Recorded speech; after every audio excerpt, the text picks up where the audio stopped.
ఒకవేళ నీ ఇల్లు దీవించబడాలి అని అంటే, నీ ఇంటిలో ఉన్నవారు దీవించబడాలంటే, నీ ఉన్న ఇంట్లో ఉన్న సమస్తము దీవించబడాలంటే ఆ ఇంట్లోకి దేవుడు రావాలి. నీ ఇంటిలోనికి దేవుడు రావాలి.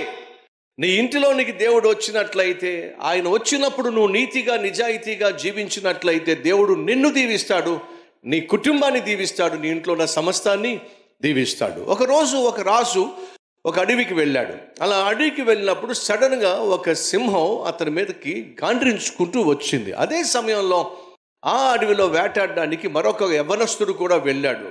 రాజు మీద సింహం అమాంతంగా వచ్చి పడుతున్నప్పుడు అది చూసిన యవ్వనస్తుడు తన దగ్గర ఉన్న తుపాకీతో సింహాన్ని కాల్చేసి రాజును కాపాడాడు. రాజు చాలా సంతోషించాడు. నా ప్రాణాన్ని కాపాడావు, నీకు ఏమిచ్చి నేను రుణం తెచ్చుకోగలను అని అంటూ, బాబు చెప్పు, నీ కోరిక ఏమిటో చెప్పు, తీరుస్తాను అని అంటే, ఆ కుర్రవాడు అన్నాడు, రాజా మా ఇంటికి భోజనానికి రండి మధ్యాహ్నం అని చెప్పి అన్నాడు. మధ్యాహ్నం పూట మా ఇంటికి భోజనానికి రండి అంటే, తప్పనిసరిగా మీ ఇంటికి భోజనానికి వస్తారని చెప్పి రాజు అనేశాడు. మంత్రితో చెప్పాడు, వెళ్ళి చూసిరా అతను ఎక్కడ ఉంటాడని చెప్పంటే, ఆ కుర్రవాడు ఒక పల్లెటూరులో ఉంటాడు. ఆ ఇల్లు ఒక చిన్న గుడిసె లాంటిది.